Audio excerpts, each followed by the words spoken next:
Bu, sudah? Kita mulai. Bismillahirrahmanirrahim. Assalamualaikum warahmatullahi wabarakatuh. Inna hadzal Qur'ana yahdi lillati hiya aqwam. Inna hadzal Qur'ana basira wa nadhira wa la tus'alu an ashabil jahim. Inna sanulqi alayka qawlan sakila. Ashhadu an la ilaha illallah wa ashhadu anna Muhammadan abduhu wa rasuluh la nabiyya ba'da. Faya ibadallah ya ayyuhalladzina amanu taqullaha wabtaghu ilaihi wasilatan wa zahidu fi sabili la'allakum tuflihun. Sadaqallahul azim. Fa inal hadisi fi kitabullah wa huda Muhammadin sallallahu alaihi wasallam wa sarrul umur muhdatsatuha fa inna kulla muhdatsatin bid'ah wa kulla bid'atin wa kulla dalalatin finnar. Insyaallah mudah-mudahan senantiasa diberikan keberkahan, kesempatan dan kemudahan untuk senantiasa bisa beribadah kepada Allah Subhanahu wa taala. Ketua dan seluruh jajaran pengurus DKM, wabil khusus para jamaah sekalian yang hari ini hadir, yang mudah-mudahan juga oleh Allah Subhanahu wa taala senantiasa diberikan keistiqomahan. Al-awwal, kita panjatkan puji syukur kehadirat Allah Subhanahu wa taala yang telah mempertemukan kita semua. Salam dan salawat semoga tercurah dengan kita Nabi Muhammad sallallahu alaihi wasallam beserta keluarga, sahabat dan pengikutnya sampai akhir zaman. Ikhwa wal akhwat fillah rahimahullah. Hari ini kita memasuki bab tentang tafsir ru'yah. Ahlamu fi ahkamil Islam, tentang tafsir mimpi, pandangan-pandangan Islam, aturan-aturan Islam tentang mimpi. Kenapa pembahasan mimpi ini menjadi sangat penting? Pertama, karena banyaknya para ustadz, banyaknya para kiai yang jarang membahas tentang pembahasan tafsir mimpi. Giliran mereka membahas tentang tafsir mimpi, banyak yang terjadinya inhiraf, penyimpangan pemahaman yang membuat semakin jauh dari pandangan Quran dan Sunnah. Padahal pembahasan tentang ru'ya, tentang mimpi adalah pembahasan yang sangat penting bagi akidah kita. Karena kita semua pernah bermimpi. Ada di sini yang belum pernah mimpi? Pak, bahkan tanda bahwa kita akil balik ditandai dengan ihtilam, mimpi basah. Betul? Itu sebabnya yang belum ihtilam, yang belum mimpi basah, berarti dia belum akil balik. Antum sudah? Cici. Oh, ibu lain lagi urusannya. Persoalan mimpi adalah persoalan akidah, bukan persoalan yang sederhana cuma sekedar tidur lalu mimpi bangun lagi. Lah, tidak. Tapi mimpi adalah persoalan akidah. Berapa banyak orang yang hari ini gara-gara mimpi tersesat di dalamnya? Betul. Berapa banyak orang yang hari ini gara-gara mimpi dia menjadi menyekutukan Allah Subhanahu wa taala, bangun mimpi ada batu di sebelahnya, lalu kemudian batu ini ternyata dikasih oleh orang yang rambutnya, yang baju putih, jubah putih, jenggot putih, lalu dikasih batu, lalu batu itu lantas setelah dia bangun dan sadar dijadikan bahan alat untuk mengobati seseorang. Berapa banyak juga tapi yang gara-gara mimpi dia kembali kepada Allah Subhanahu wa taala. Tapi berapa banyak juga orang yang gara-gara mimpi menjadi gila gara-gara urusan mimpi. Karena dia mencoba menafsirkan mimpi kemana-mana. Dia mimpi sama lakinya cerai, stres.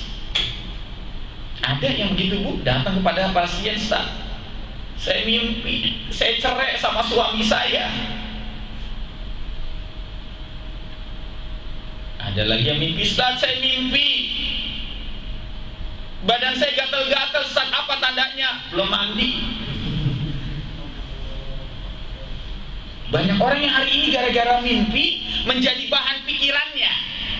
Padahal dalam tafsir mimpi nanti kita akan menentukan, mengetahui mimpi berdasarkan pandangan Quran dan Sunnah akan membuat kita mimpi nanti akan mampu dibedakan apakah itu baik atau buruk, atau itu datangnya dari dirinya sendiri atau datangnya dari syaitan. Ya, kita bahas. Marojinya, pendalamannya kitab Ibnu Sirin, Tafsirur Ru'ya. Bukan kitab 1001 Mimpi yang hari ini beredar. Jangan gunakan kitab itu. Ibu ngabuk-ngabuk, kayaknya di rumah punya. Marojinya lagi kitab Imam Suyuti, judulnya Jin. Marojinya lagi kitab hadis riwayat Bukhari Babur Ru'ya, tentang bab mimpi. Dibahas secara khusus di dalam kitab hadis bab mimpi. Karena pembahasan tentang mimpi adalah pembahasan yang bukan main-main. Karena banyak orang yang tersesat dan kembali kepada Allah cuma gara-gara urusan mimpi. Ahlamu fi ahkamil Islam. Mimpi dalam bahasa Arab, dalam lugatul Al-Quran, di dalam bahasa Al-Quran digunakan bahasa dengan kalimat ru'ya. Dalam surat Al-Isra ayat 60. Dan banyak digunakan dalam kalimat, dalam ayat-ayat dan surat-surat yang lainnya. Fil Arabiyah, di dalam bahasa Arab digunakan kalimat halima atau ahla. Halima atau ahla, mimpi. Itu secara bahasa Arab. Secara istilah, para ulama menyebutnya yang namanya mimpi adalah pengalaman bawah sadar. Mereka menganggapnya demikian. Tetapi bagi Islam, mimpi adalah fitnatil linnas, ujian bagi manusia. Surat Al-Isra ayat 60, untuk mengingatkan kita bahwa sesungguhnya kalau ada seseorang yang mimpi, berarti sesungguhnya berhubungan dengan ujian yang akan diterimanya. Ujian apa? Beragam. Ujian beragam. Itu sebabnya dalam hadis riwayat Bukhari, Rasulullah sallallahu alaihi wasallam berkata, as-salata allati ahlam zayyid. Ada doa yang selama ini jarang kita baca untuk berharap mendapatkan ahlamu zayyid, mimpi yang baik.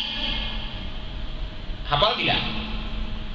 Pak, hafal nggak? Bu, hafal bu? Jadi nggak pernah tuh mimpi berdoa, ya Allah dapat mimpi yang baik, gitu kagak pernah bu. Dalam hadis yang sangat panjang riwayat Aisyah, Rasulullah SAW bahkan mengajarkan Aisyah, ya Aisyah, maukah engkau aku ajarkan sebuah doa yang jika engkau baca doa tersebut engkau bisa mimpi bertemu denganku. Kita pernah dengar hadis itu pak? Riwayat Aisyah. Yang pertama kata Rasulullah, ya Aisyah jangan tidur sebelum engkau hatam Quran. Kalau mungkin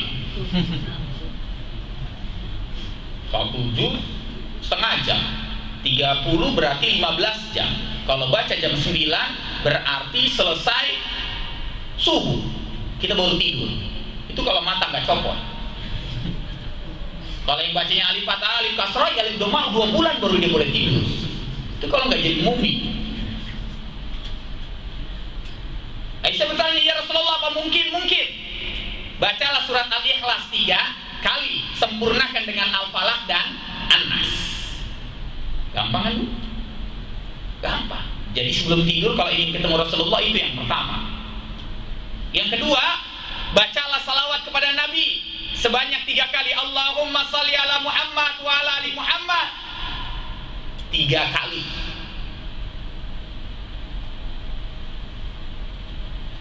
Gampang? Gampang. Yang ketiga, janganlah kamu tidur sebelum pergi haji. Bukan tidur-tidur kita. Kalau tukang rujak ngumpulin duit, akhirnya bisa tuh dia berangkat 27 tahun. Kita belum ngumpulin uang-uang juga. Ada hari ini yang belum punya tabungan haji? Ada? Pak, ada? Bener lah bu. Kata Rasulullah SAW dalam hadis, berapa banyak orang yang hari ini kelihatannya kumuh, jelek, miskin, matfuin, yang bahkan kalau seandainya dia dekat kepada kita, kita berusaha menjauhinya karena dia bau, jelek, miskin.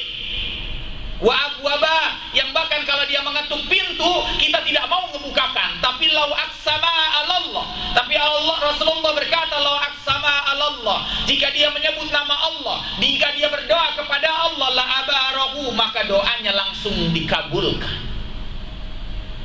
Tuh, makanya bayangin orang-orang seperti ini tuh, lihat tukang rujak kelihatannya remeh, gak taunya naik haji. Pemulung kelihatannya remeh, gak taunya naik haji. Pemulung penghasilan cuma demikian tapi kurban tiap tahun. Kita ngerokok sebulan 300.000, setahun 3 juta, gak pernah itu kurban tiap tahun. Kagak nyindir yang ngerokok. Tuh. Rubba asas mereka. Jangan meremehkan. Sama seperti kita tidak boleh meremehkan persoalan mimpi. Apa doanya kata Rasulullah? Allahumma inna as'aluka ar-ru'ya salihan sadiqatan. Kata Rasulullah, ya Allah, aku mohon kepadamu mimpi yang baik dan benar. Memang ada mimpi yang baik, yang tidak baik dan tidak benar, banyak. Ghaira kadibatin, dan tidak berdusta. Apakah ada mimpi yang berdusta? Ada. Mimpi gatal-gatal dusta, cuma sekedar bungah tidur. Nafi'atan, mimpi yang tidak bermanfaat. Mimpi dapat duit, nafi'atan, tidak bermanfaat. Jadi gak usah diribet-ribetin. Wadararatin, dan berbahaya. Apa mimpi yang berbahaya? Nelen rembulan. Saat saya mimpi nelen rembulan, kagak mungkin, Bu. Itu Rasulullah. Allahumma inna as'aluka ar-ru'ya salihan sadiqatan ghaira kadibatin nafi'atan wa dararatin. Bayangkan, Rasulullah ngajarin doa, berhati-hati. Doa itu ada yang baik, ada yang benar, tapi juga ada yang dusta, ada yang tidak bermanfaat, dan ada yang berbahaya buat akidah kita.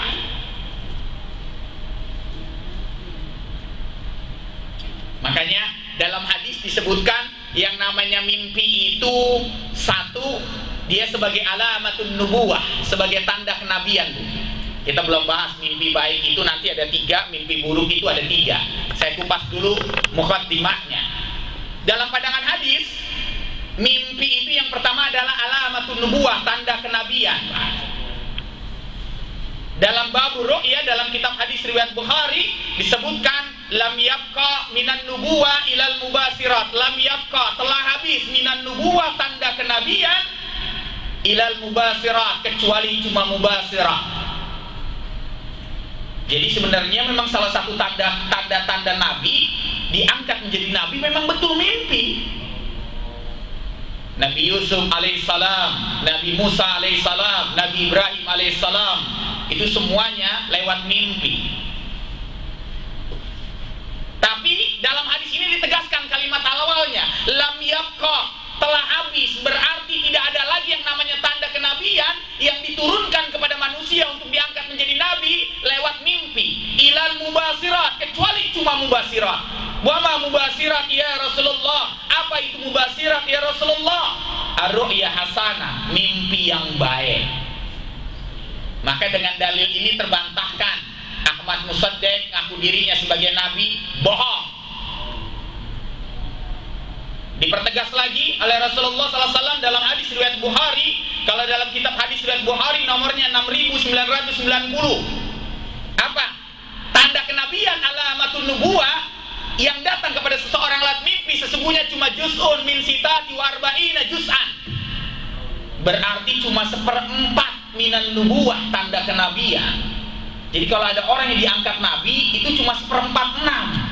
Jadi kalau Ahmad Musaddiq ngaku dirinya sebagai nabi lewat mimpi diangkatnya berarti cuma 1/4/6. Berarti 45/4/6-nya bukan nabi. Sederhana tuh kalau dilihat dari pandangan hadis ini. Tetapi memang nabi, salah satu tanda kenabiannya adalah diangkat lewat mimpi.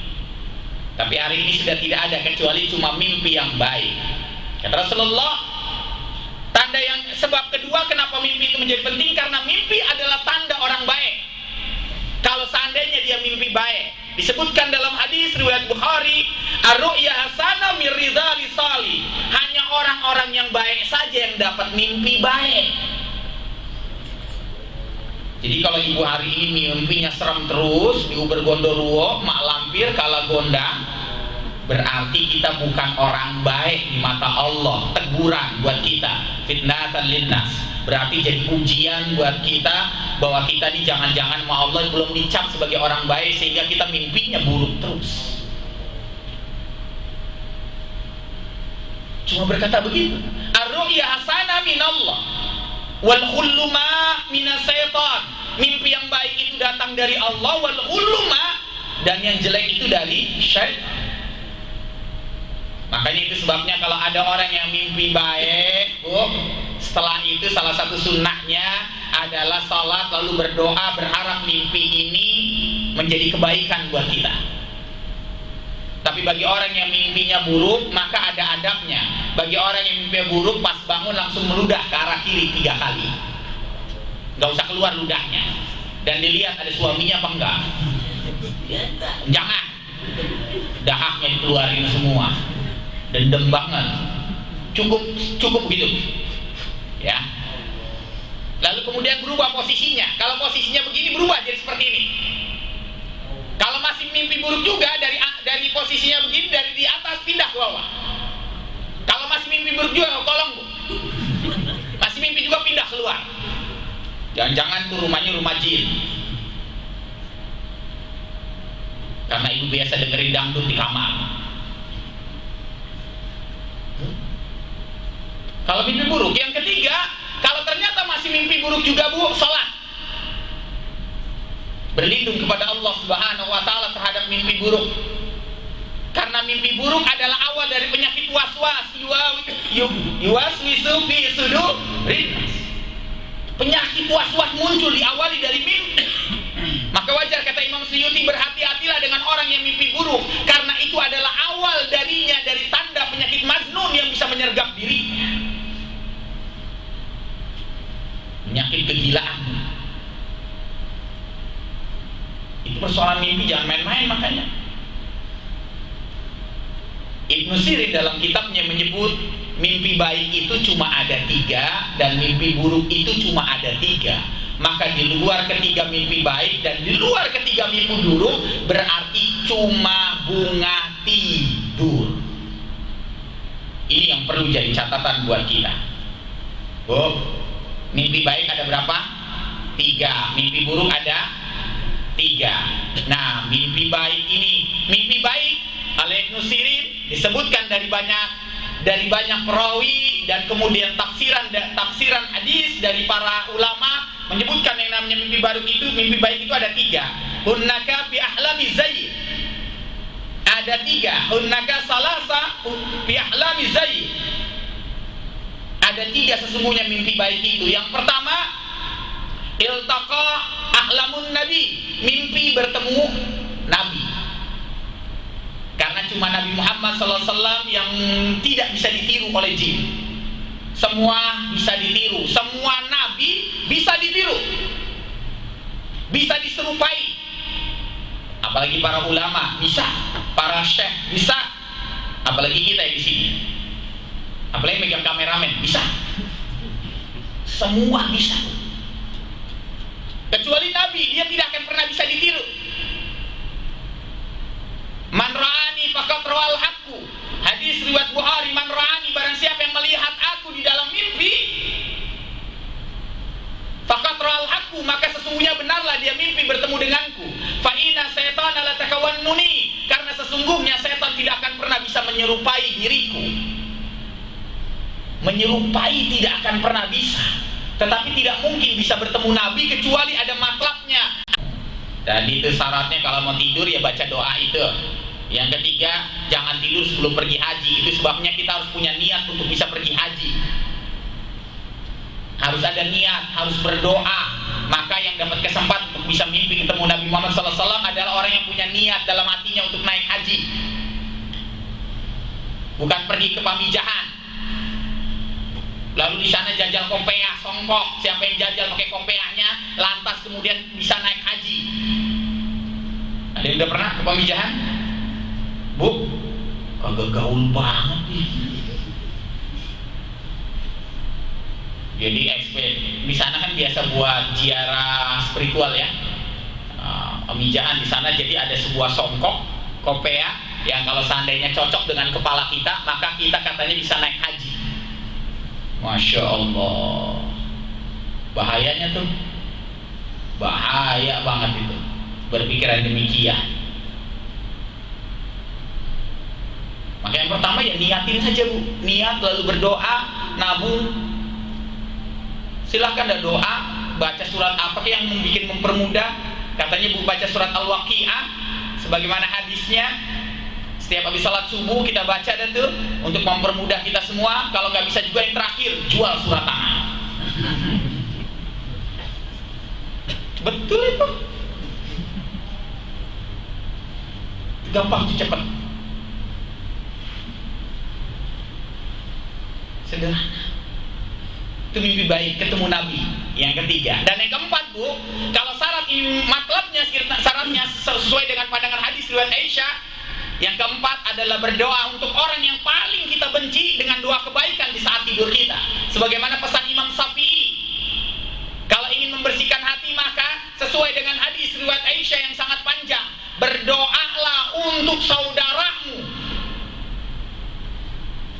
Berdoalah untuk saudaramu.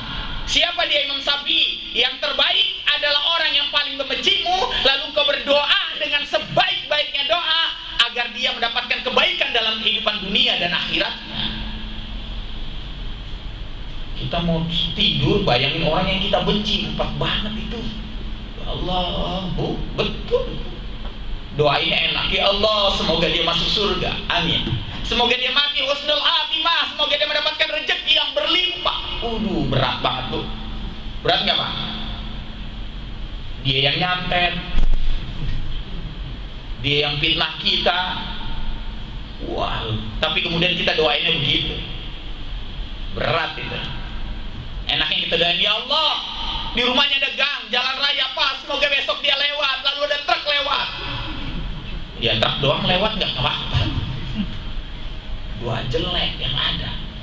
Tapi kalau ingin Bu bersihin hati, karena nggak mungkin ketemu dengan Rasulullah bersambung rasa dengan orang yang kemudian hatinya penuh kebencian, dendam, kekecewaan. Itu matlab yang pertama. Matlab kedua, kita mengenal Nabi secara fisik. Pak, saya tanya, rambutnya Nabi bagaimana Bu bentuknya Bu? Hei, cinta nggak sama Nabi Muhammad Bu? Cinta nggak? Cinta nggak? Cinta. Tapi kira-kira Nabi Muhammad SAW mencintai kita nggak? Pasti. Insya Allah cinta ya. Jangan-jangan cuma kita yang ngakuin doang. Sama saya kasih tahu Bu, Syahrini Bu, Syahrini itu dulu Bu bekas mantan pacar saya waktu SMP. Bener ini. Cuma persoalannya mau nggak Syahrini mengakui saya bekas mantan pacarnya, itu hal yang berbeda. Jangan-jangan kita hari ini mengakui cinta kepada Nabi Muhammad SAW, tapi kemudian ternyata kita tidak mengikuti sunnahnya, jadi cuma sekedar pengakuan dari diri kita. Bahkan sampai berani berkata bahwa jenggot itu adalah mengurangi kecerdasan.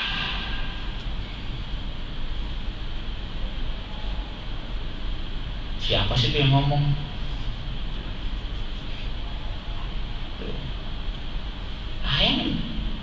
Dia tidak mengikuti kaidah-kaidah sunnah. Sekarang saya tanya, rambutnya Rasulullah seperti apa Pak?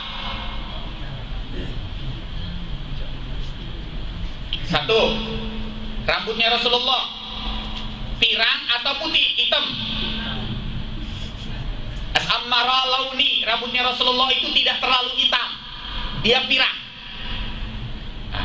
Rambutnya Rasulullah idza masya yatakaffa, karena Rasulullah jalannya sangat cepat. Sangat cepat, digambarkan oleh para ulama, para muhadisin, disebut apabila Rasulullah telah selesai satu pekerjaan, Rasulullah selesaikan pekerjaan lainnya, dan Rasulullah selalu berada di lapangan, maka rambutnya menjadi pirang karena terjemur, karena bekerja keras, bukan dicet. Makanya sekarang ada kelompok yang ngecet. Boleh gak Ustaz? Boleh-boleh aja. Tapi sekali lagi Rasulullah itu pirang karena bekerja keras. Karena bekerja keras itu rambut Rasulullah Sallallahu Hasan al-Jismi, Rasulullah badannya bagus, tidak gemuk dan tidak kurus. nggak nyindir yang gemuk nih, nggak nyindir. Bahkan kalau di zaman Umar bin Khattab nggak ada para pemimpin yang gemuk. Pemimpin yang gemuk itu dipanggil oleh Umar bin Khattab. Antum gemuk pasti karena 3 hal. 1, makan uang rakyat. Yang kedua, nggak pernah berolahraga karena asik menikmati kekuasaan. Yang ketiga, terlalu banyak makan enak. Maka di zaman Umar bin Khattab kurus-kurus pak pejabat. Tes suara apa nih? Itu di zaman Umar bin Khattab. Maka kalau seandainya hari ini kalau para pemimpin dan pemimpin kita ternyata para pejabat itu gemuk-gemuk, maka cuma 3 hal itu yang perlu dipertanyakan. Maka Umar bin Khattab bertanya kepada mereka. Makanya bedanya pemimpin dan para pejabat hari ini dan di zaman para nabi. Katakan mereka hari ini tidak makan uang rakyat, tetapi jangan-jangan mereka malas untuk hasan al-jism, riyadah, berolahraga untuk membuat fisik mereka sehat. Itu ciri Rasulullah. Hasan al-jismi, mukanya munawarah, penuh pancaran cahaya, sehingga kita tidak sanggup berani menatapnya. Maka kalau dalam mimpi yang disebutkan oleh Syekh Alwi dalam kitabnya, kalau kita bertemu Rasulullah di dalam mimpi, kita akan menundukkan wajah kita karena begitu penuh cahayanya. Rasulullah tidak terlalu tinggi dan tidak terlalu pendek. Rasulullah pertengahan. Mantap banget tuh. Kulitnya kemerahan, putih, tapi kalau seandainya kena cahaya matahari langsung kelihatan kemerahan. Rasulullah Sallallahu Alaihi Wasallam digambarkan. Jadi sebabnya penting bagi kita bukan cuma mengetahui sunnahnya, tapi juga mengetahui secara fisiknya. Sehingga kemudian ketika ada yang datang, kemudian ada yang ngaku, kemudian berkata, saya bertemu dengan Nabi Muhammad Sallallahu Alaihi Wasallam. Apa cirinya? Rambutnya keriting. Keriting itu dajjal. Cius itu. Bukan berarti di sini keriting dajjal, bukan. Anak saya soalnya yang pertama, anak saya yang kelima keriting semua. Yang rambutnya keriting, kalau kita mimpi rambutnya keriting, itu dajjal, karena dajjal rambutnya keriting.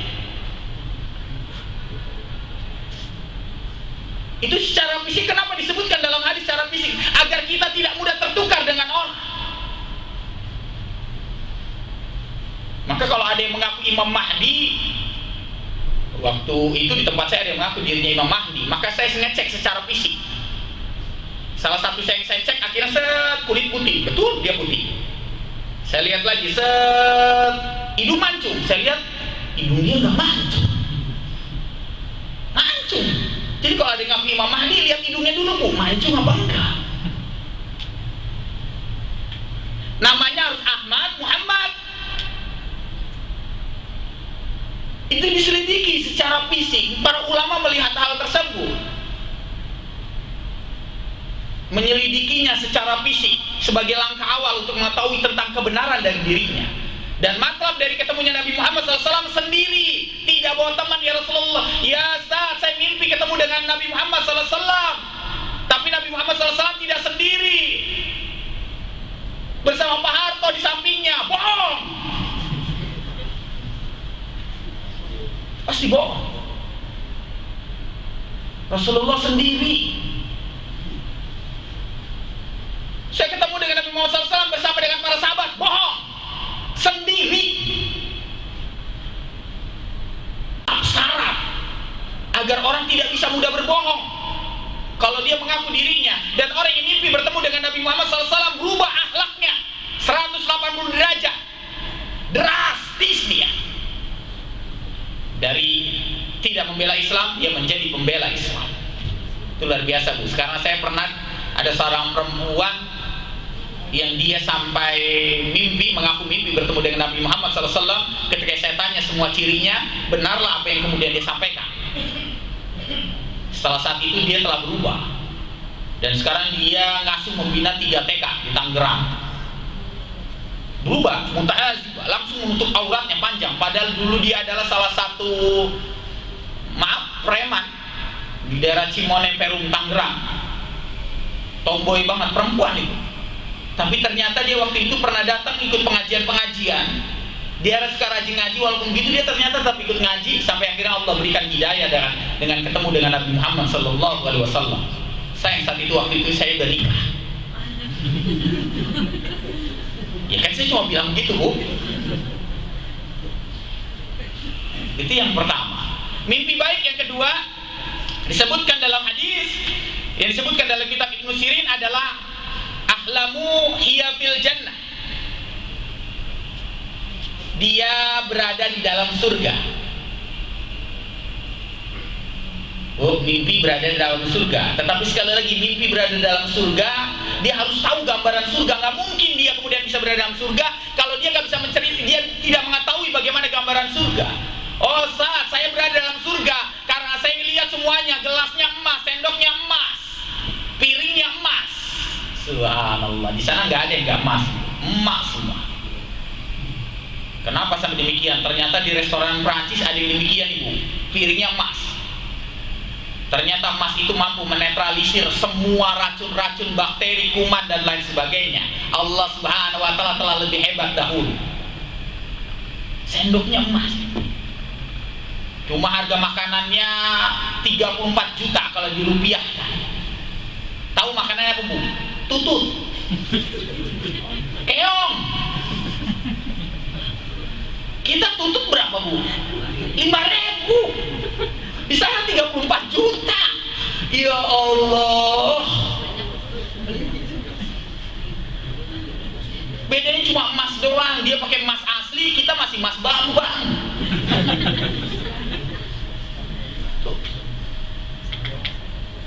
Saat di surga ada 4 sungai mengalir. Betul, dia ceritakan semuanya, gambarannya. Ada sebuah pohon, ada sebuah buah yang waktu itu saya petik. Lalu ketika saya petik ternyata tumbuh lagi. Subhanallah.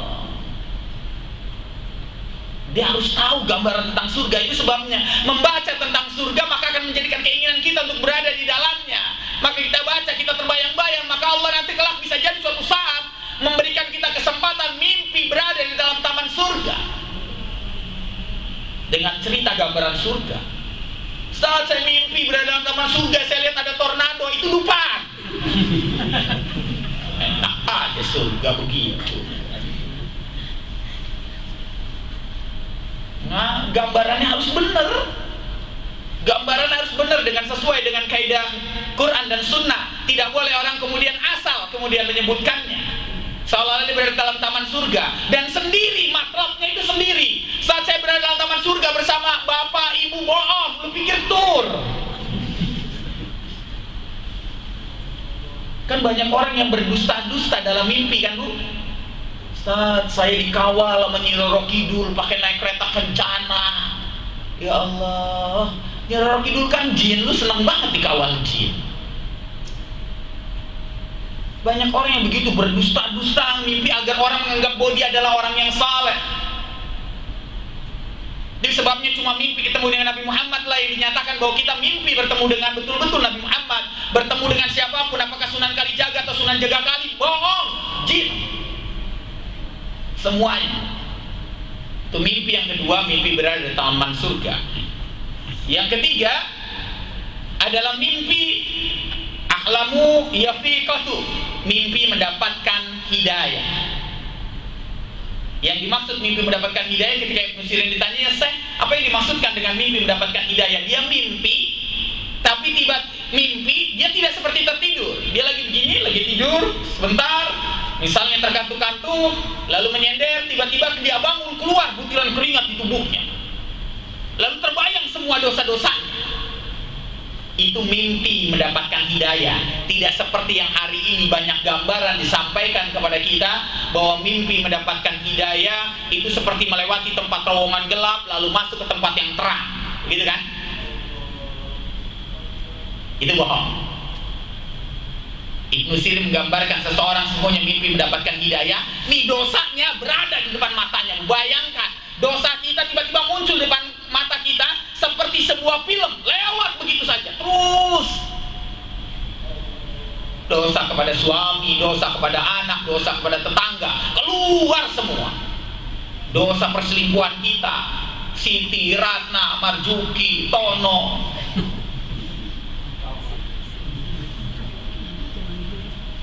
keluar semuanya itu. Keluar tuh selingkuh kita lewat WA, lewat LINE, lewat yang Messenger. Itu mimpi mendapatkan hidayah. Faman taba min ba'di zulmi wa aslaha. Dan ini adalah orang-orang yang terbaik di hadapan Allah. Wa aslaha. Selanjutnya setelah itu dia wa aslaha, memperbaiki dirinya. Itu mimpi mendapatkan hidayah, tidak seperti yang digambarkan hari ini ada. Nah, mimpi buruk, akhlaq kabus, mimpi buruk itu ada 3 yang disebutkan oleh Ibnu Sirin. Yang pertama adalah mimpi bertemu dengan manusia.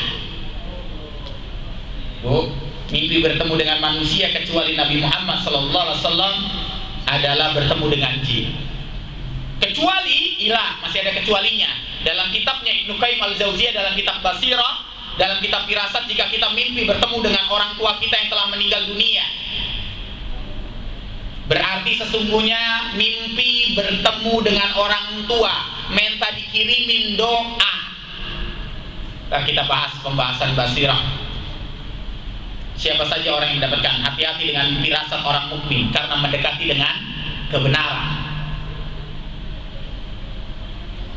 Mimpi bertemu dengan manusia kecuali orang tua kita, maka sesungguhnya bertemu dengan jin. Maka kalau ada datang orang kakek-kakek berjenggot panjang lalu jubah putih menyerahkan tongkat, kamu telah banyak dosa, itu jin. Nanti kita beribadah dengan gara-gara mimpi tersebut. Saya didatengin kakek-kakek lalu cerita ke semua orang, padahal itu mimpi buruk. Tanpa mimpi tersebut kita punya kewajiban untuk tetap menegakkan ibadah. Tuh. Banyak orang begitu kan? Saya sesungguhnya nih sadar nih, karena waktu itu saya mimpi didatengin oleh Sunan Giri. Datang Sunan Giri sambil nyanyi Tombo Ati, ya Allah.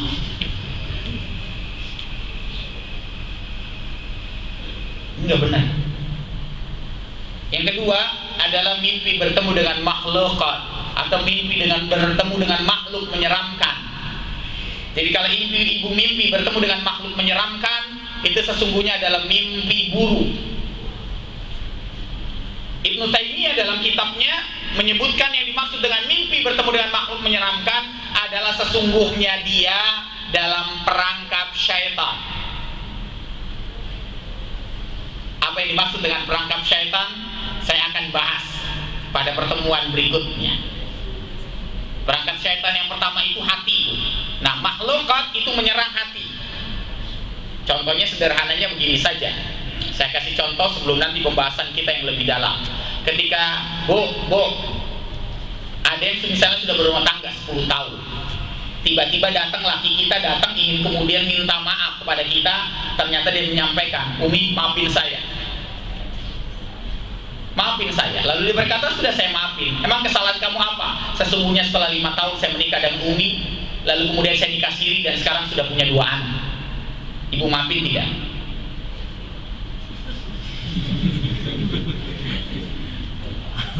Maafin nggak? Nanti kita bahas di dalam.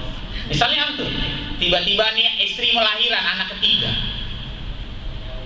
9 bulan 10 hari sudah masuk kemudian ruang ICU.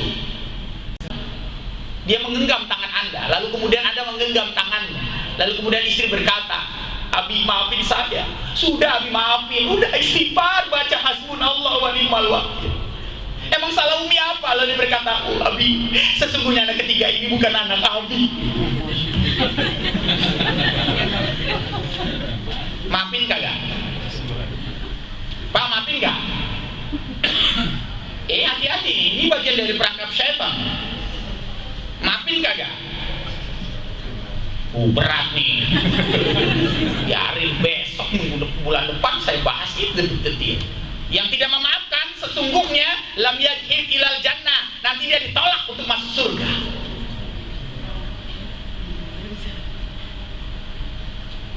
Itu bagian dari perangkap.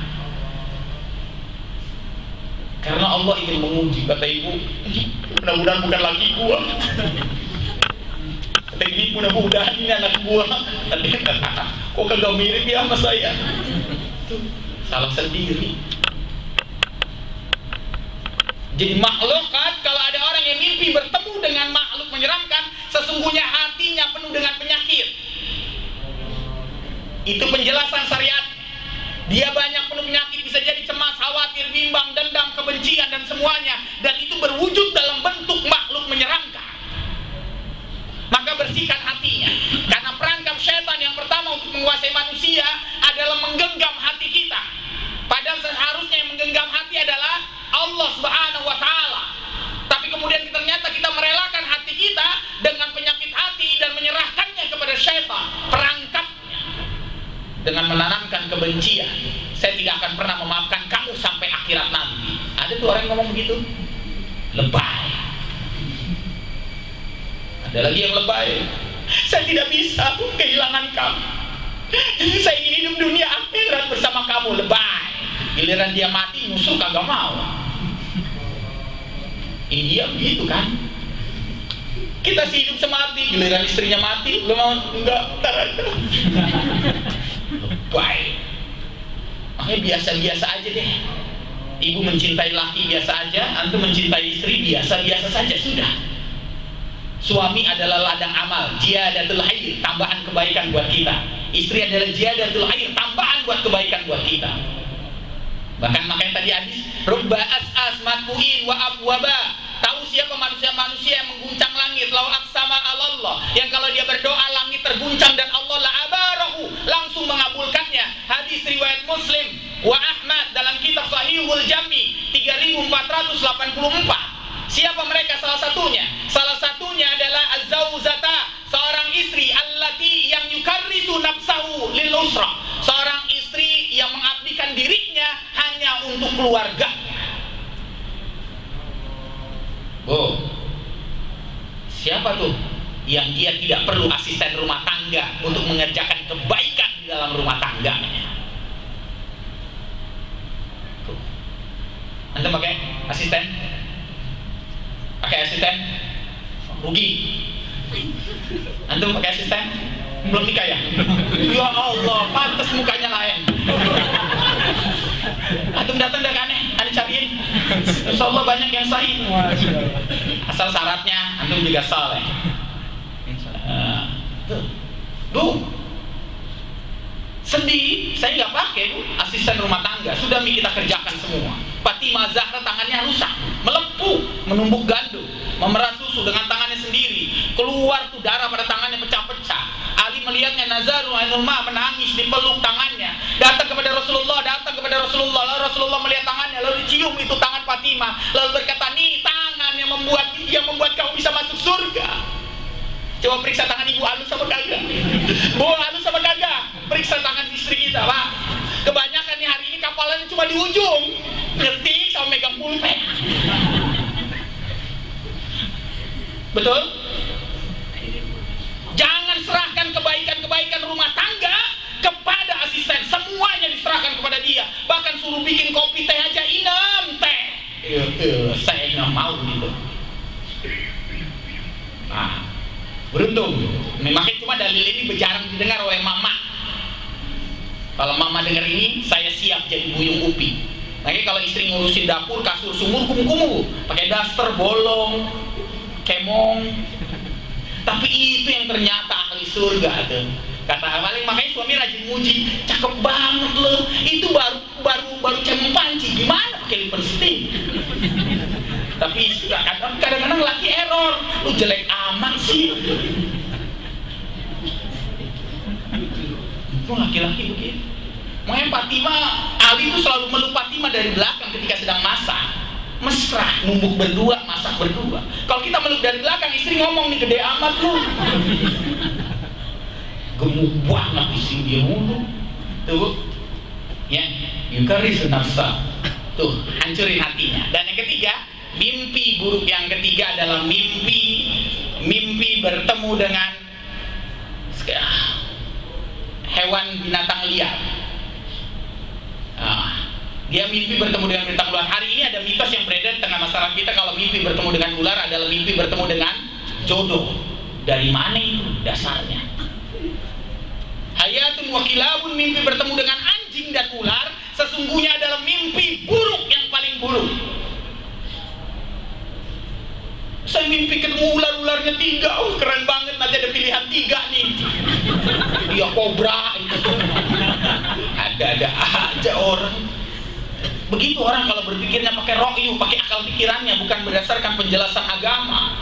Tapi mimpi bertemu dengan ular, sesungguhnya ada orang yang hasad dan dengki kepada dirinya. Jadi kalau Anda mimpi bertemu ular, sesungguhnya ada orang yang hasad dan dengki, maka berlindunglah. Auzubi kalimatillahi tammati min kulli syaitan wa hamwa min kulli ayyin lamah. Ada orang yang melakukan tilik ain, hasad dan dengki kepada ibu, maka berlindunglah kepada Allah, maka teruslah berbuat baik kepada siapapun, karena ya cara terbaik untuk menghukum orang yang menyakiti kepada kita semua adalah berbuat baik kepadanya. Dalamnya ibu disakiti, tapi ibu berbuat baik terus menerus. Kita diomeli, kita berbuat baik terus menerus. Kita dimaki, kita berbuat baik terus menerus. Sanggup begitu, Bu? Kagak sanggup. Kena perangkap lagi, pantas mimpinya gondorwo terus. Itu 3 mimpi baik dan 3 mimpi buruk. Berhati-hati dengan hal tersebut. Mudah-mudahan ini bisa menjadi pembahasan buat kita untuk menguatkan akidah kita. Jangan terjebak dengan mimpi-mimpi yang justru bisa menyesatkan kita dari keyakinan yang benar di jalan Allah Subhanahu wa taala. Sampai sini, selanjutnya kita bisa hiwar dan dialog sama-sama. Billahi taufiq. Assalamualaikum warahmatullahi wabarakatuh. Baik, ada kesempatan untuk bertanya sekitar 1 pertanyaan pada jemaah untuk saya. Pak, silakan. Ada? Ya. Assalamualaikum warahmatullahi wabarakatuh. Assalamualaikum. Mengenai mimpi, waktu bapak saya meninggal, ibu saya mimpi. Dia digendong sama bapak saya, terus diantar ke rumah tetangga gitu. Setiap kali dia mimpi seperti itu terus gitu. Setelah orang tua saya meninggal itu. Nah, besoknya setelah paginya gitu, atau setelah beberapa kali dimimpiin, ibu saya itu langsung nyamperin ke rumah tetangga yang ada di dalam mimpi itu. Dan ternyata pernah punya utang atau gimana gitu ya. Nah, ternyata itu benar gitu. Nah, itu bagian mimpi yang mana, Ustaz? Itu termasuknya nanti basirah, firasat. Nah, dalam kesempatan lain nanti kita akan bahas. Tapi catatannya, sekali lagi ada orang yang datang, ada seseorang yang datang, orang itu telah meninggal dunia, lalu ternyata mimpinya datang kepada orang soleh di sekitar rumah kita, lalu memberitahukan bahwa sesungguhnya saya punya utang, tolong sampaikan kepada keluarga saya. Itu firasat. Jadi boleh kemudian disampaikan, maka ketika disampaikan, maka nanti keluarganya akan mengecek kepada si fulan yang kemudian ditunjuk bahwa dia punya utang. Itu nanti kita bahas. Tetapi sekali lagi, itu ada hujahnya dan dalilnya ada. Tetapi yang hari ini saya ingin tekankan, seorang istri yang telah lebih dari 3 hari sesungguhnya nggak punya hak untuk mimpi bertemu dengan suaminya. Telah lebih 3 hari ditinggal suaminya, maka dia nggak punya hak untuk mimpi ketemu dengan suaminya. Kenapa? Karena sesungguhnya statusnya telah berubah menjadi janda. Oke, Bu, bagaimana kalau seandainya dia mimpi itu jin menyerupai suaminya agar dia tidak move on? Oke, ibu tetap harus boleh berharap kepada Allah Subhanahu wa taala meskipun telah ditinggal suami, mendapatkan seorang suami yang salih. Jangan gara-gara kemudian suami saya masih datang, masih ngebayang, tidak boleh. Saya tidak mau menikah lagi karena ini adalah suami saya yang terbaik. Tidak boleh berpikiran begitu. Berarti dia mengingkari takdir Allah. Kalau ada datang seorang lelaki yang saleh, maka dia tetap harus menerimanya. Ummu Salamah ditinggal suaminya, datang Abu Bakar untuk meramarnya, ditolak. Datang Umar bin Khattab, ditolak. Bayangin, orang-orang yang dijamin surga ditolak semuanya. Akhirnya datang Rasulullah, maka tidak ditolak. Keren banget tuh, Pak. Langsung dia tetap boleh berharap untuk mendapatkan yang terbaik.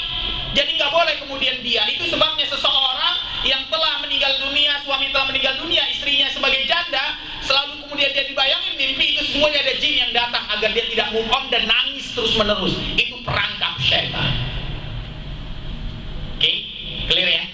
nanti ada pembahasan. Baik, Bapak ada terakhir? Maaf Ustaz, untuk yang kalau mengenai mimpi buruk dan mimpi yang baik, salah satu Ustaz dulu saya pernah dengar kalau katanya kalau misalnya kita mimpi baik atau buruk itu nanti boleh diceritakan setelah baca sholat zuhur gitu Ustaz. Karena kalau gitu kira-kira pokoknya Ustaz. Iya, pertama tidak ada dalilnya.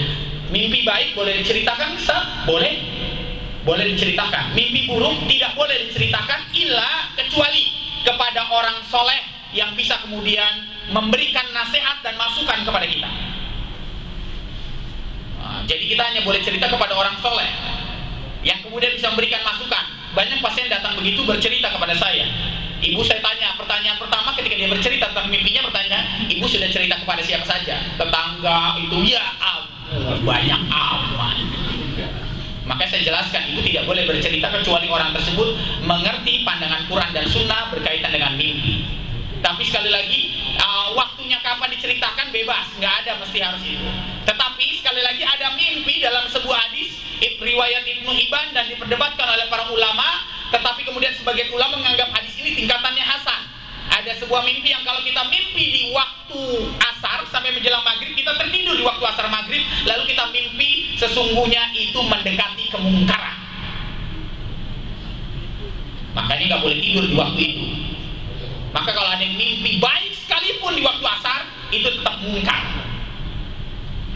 Makanya kita tidak boleh tidur di waktu asar sampai maghrib. Ya, jadi sekali lagi waktunya kapan boleh diceritakan, asal cuma kepada orang-orang saleh di antara kita. Sementara mimpi baik boleh diceritakan kepada orang lain, tetapi bukan untuk menunjukkan ria dan kesombongan.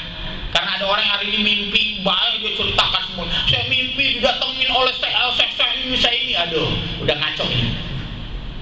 Tapi dia ceritakan kepada orang saleh, saya mimpi berada taman surga. Lalu orang saleh akan bertanya, bagaimana gambaran surganya? Maka dia ceritakan semuanya secara detail. Ingat, orang yang mimpi ini gambaran tentang surga, dia mimpi surga dalamnya, dia langsung bisa menggambarkan tentang surga karena Allah memberikan ingat langsung lewat pengalaman bawah sadarnya. Itu yang sesungguhnya disebut sebagai ilmu laduni dalam makna yang sesungguhnya. Kita sering dengar ilmu laduni, orang yang nggak perlu belajar tapi lantas bisa. Tapi sebenarnya yang dimaksud laduni adalah Allah masukin nih gambaran surga, dia mimpi dalam surga, lalu Allah masukin gambaran surga di pikirannya dan dia mampu menceritakan semuanya. Subhanallah. Tetapi sekali lagi matlabnya dia juga telah mengetahui tentang surga dan Allah tinggal menguatkan hidayah dalam hatinya. Perbedaannya tipis banget. Ya. Baik, mungkin itu. Jelas? Cukup? Ada lagi? Antum satu? Iya, apa? Saya punya pengalaman. Saya punya teman. Singkat aja. Ya, saya punya teman di sebelah tempat dagang saya. Waktu itu saya nggak tidur 4 hari Pak. 4 hari itu saya nggak bisa tidur. Dan tiba-tiba pas saya mau bertemu teman saya itu mau bertemu dengan saya. Dia itu menyampaikan bahwa dia diajak orang waktu di dalam mimpi itu sudah 3 hari. Dia melihat saya tidur. Dan dia tuh di sekelilingnya itu banyak orang yang menyuruh saya suruh sholat. Itu kayak film Insidious 1. Akhirnya dia menyampaikan ke saya seperti itu dan esoknya saya jalanin itu, alhamdulillah saya udah sembuh, udah besok lagi. Apakah itu jin atau apa tuh Pak? Yang pertama, seseorang yang tidak bisa tidur, salah satu syarat menjadi saksi adalah dia harus bisa tidur. Maka seseorang yang insomnia itu tidak bisa diangkat menjadi saksi. Orang yang tidak bisa tidur tidak boleh jadi saksi karena pikirannya pasti rancu. Itu sebabnya teknik interogasi adalah membuat dia supaya tidak tidur. Itu teknik interogasi. 8 jam, 10 jam, 24 jam, 18 jam diinterogasi, dia gak tidur itu, gak ada istirahat, itu hancur pikiran. Akhirnya dia semerawut, pertanyaan pertama jawabnya ini, lalu kemudian 4 jam berikutnya berbeda. Itu teknik interogasi. Udah pernah interogasi? Jangan. Begitu. Itu sebabnya seseorang yang tidak bisa tidur, maka dalam Islam tidak boleh menjadi saksi. Itu syaratnya, karena dia harus tidur, waras. Jadi ketidaktiduran antum selama beberapa hari itu tidak bisa menjadikan dasar dan pegangan untuk hal tersebut. Berkaitan dengan teman antum yang mimpi dengan antum itu boleh. Tetapi sekali lagi itu masih harus dipertanyakan, karena dalam basirah saya tidak ingin melebar terlalu jauh. Karena dalam firasat, dalam kitabnya Ibnu Qayyim al-Jauziyah, firasat kita bertemu dengan saudara kita itu adalah firasat. Dan bagi kita adalah wajib untuk mengetahui keadaannya, apakah telepon, apakah CMS, atau datang, karena takutnya dia lagi sakit. Karena ada orang muslim, Pak, sesungguhnya muslim terbaik adalah ketika dia sakit, dia nggak ngasih tahu siapapun. Tapi kita sebagai saudaranya, jangan sampai kita tidak mengetahui keadaannya. Itu hebatnya orang beriman. Kita mah sakit dikit langsung ditulis lagi flu nih. Wah. Nikmatin. Nggak usah dikasih tahu. Tapi kemudian nanti Allah datangkan tuh basirah firasat lewat mimpi seorang mukmin. Tiba-tiba datang kemudian sahabatnya. Kok saya mimpi ketemu si Fulan ya? Itu tanda indikasi Anda harus datang menemuinya, mencari tahu kabarnya. Yang seperti itu ada. Seperti itu ada. Jadi Anda kalau mimpi ketemu saudara langsung silaturahim. Mantan, ya Allah. Ustaz, mimpi itu ada 3 kata Rasulullah SAW, dan ada dalam hadis riwayat Bukhari. Salah satu ahlam mimpi itu ada 3. Yang pertama adalah minar rahman, dari Allah, minas syaitan, dari syaitan, dan minan nafs, dari dirinya sendiri. Nah, yang dari dirinya sendiri, dia lagi galau, lagi sepi, ngelihat foto, kemudian terbayang dengar lagu Do Serigala. Dia terbayang-bayang begitu semua, itu dari minan nafs, dari dirinya sendiri, dan itu disebut dengan talbisus syaitan, perangkap setan. Dan kita akan bahas bulan depan. Saya ingin kemudian studi kasus terhadap ibu. Apakah ibu sebenarnya orang yang pemaaf, orang yang ikhlas, orang yang sabar, atau justru terkena jebakan syaitan dalam hatinya? Saya pengen tanya detil. Karena hari ini banyak orang yang saya ikhlas. Saya tanya, saya cecer terus, ternyata gua kagak. Banyak orang yang merasa kemudian ikhlas, tapi ternyata tidak. Ikhlas itu bukan berarti tidak boleh nangis. Boleh dia nangis, tapi ada berhentinya. Ikhlas itu bukan berarti tidak boleh marah, tetapi ada logiknya, ada kadarnya. Itu ikhlas. Jika tidak, pasti ada perangkap syaitan di dalam tubuh kita, dan kita dirantai, tidak akan keluar sampai akhirnya kita tidak akan bisa beribadah dengan sebaik-baiknya di hadapan Allah. Karena ibadah sebaik-baiknya adalah yang dibarengi dengan keikhlasan. Baik, itu ya, jelas ya, cukup. Insyaallah nanti kita akan lanjutkan.